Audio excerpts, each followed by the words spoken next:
I've got to say, I've been doing it a long time now, and every good horse I've ever worked with, whether it's my own or with Bart or Dad, early jump outs, you see the natural talent comes out, even if it's a stayer. They get out and do it well, but I've never seen a horse that's done what she's done so early in her career. Just the brilliance that's there, natural talent.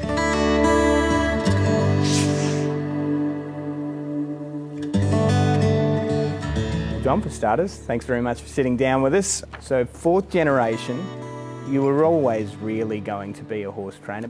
What do you remember of your dad or granddad or great-granddad's exploits? Both great trainers. My grandfather, I think he ran second on the premiership to TJ. Had a lot of, good handy horses, won Sydney Cups and things like that. But before my time, I was too young. And then my father, he was always pretty much a private trainer for Don Story and Jack and Bob Ingham. Trained for them for about 20 years at Rosehill, and then moved to Warwick Farm and built Crown Lodge, which is a massive stable, and was again private trainer for them for the next 6-8 years, whatever it was. Yeah, good experience, and he had a lot of success. I think he with 2-year-olds, he won about 4 silver slippers, but this golden slipper eluded him. He ran 2nd, 3rd, 4th, 5th, 6th in it, but just couldn't crack that winner. Yeah. The golden slipper, it probably does carry a little bit of extra meaning within your family. What would it mean to ultimately claim what eluded him? I'm a Rosehill boy. Yeah. I grew up probably 50 metres across the road, so it does mean a lot. Yeah.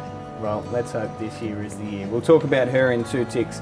So you would have seen how difficult life was as a trainer. The early mornings. I can see the emotion of what this slipper win would mean to you, by the way, and I hope that we get to celebrate it this year. Tell us about some of the hardships you've witnessed and why you decided to kind of push through and pursue it as a career yourself. Yeah, well, I probably resented it early because it probably took my father away growing up, but it's addictive. Once you get used to horses and working with them, what's that saying? Find something you love and you never work a day in your life. So that's sums up racing. Once you start, you get attached to horses, and you have a bit of luck with them, and it's a thrill. Well, I'm sure you got to witness one of the greatest of all time, A, with your lineage, and B, with Bart Cummings. So tell me a little bit about your time with him and maybe what you learnt from each of them along the way. He's just a master. He took me. What he did do is give me confidence. My previous, with my father and Billy, they, good horseman experience. And I sort of was well versed in that area. But Bart just sort of, he dotted the I's and crossed the T's. He made you not only, say you're feeding a horse, why you feed him that well. Went into the science side of it, the high protein, low carb diet. I did ask Bart one day, I got pretty friendly with him. I said, what could you give a young fella advice that wants to be a trainer one day? And he thought about it for a minute and he said, you can learn something off everybody in racing. It might be the right thing, it might be the wrong thing, but you can learn something off everybody. And don't stop asking questions, because he said, even at my age, he said, you've taught me things since you've been here. Bel Merci ends up in your hands. How did that happen? Yeah, I trained for the owners, the breeders, the Ferguson family, Andrew and his boys. They liked my feedback and my reporting, etc. So yes, they were kind enough to give me Bel Merci. 6 months before she came, Andrew Ferguson said to me, I've got a nice filly for you. So yeah, that sort of gets you excited. But yeah, I'd be chuffed to be able to pay him back.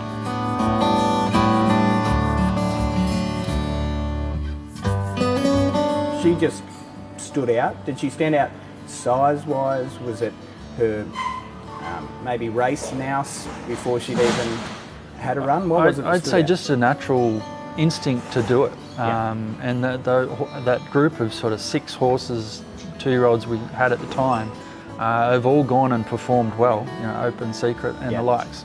And she was just the leader of the pack. Anything you asked them to do, she was there, you know, just ready to do it. Speaking of leader of the pack, where's she best ridden in a race? Forward. Yeah. Definitely. She's got natural speed. Yeah, it's just you just got to go with her and let her do what she wants to do. We've seen Out of the Gym Crack, OLA and Memo. You must have sat watching the Magic Millions with a big smile on your face, thinking that form has stacked up. Yeah, those two fillies have been brilliant. You know, they've quinelled both the Magic Millions races and franked the form. And then, of course, the filly of Gay and Adrian's that come out and won on the stakes race on Saturday, Bel Merci, the Zusain filly, she ran in the Gym Crack as well. So, good form line. A few of us were drawn to her trials, and understandably so, one of which caused some alarm to plenty of us. To us all? To us all. So tell us exactly what happened and whether you were panicked having seen it. I was definitely panicked because it was a shock, probably more shock to Chad than anyone, because she's been so straightforward. Yeah, it was the first trip away from Randwick to another track to do anything.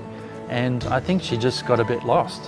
She had the outside barrier, she went around the field deep, and when she sort of left the rest of the field to go after the leader, she just wandered a bit.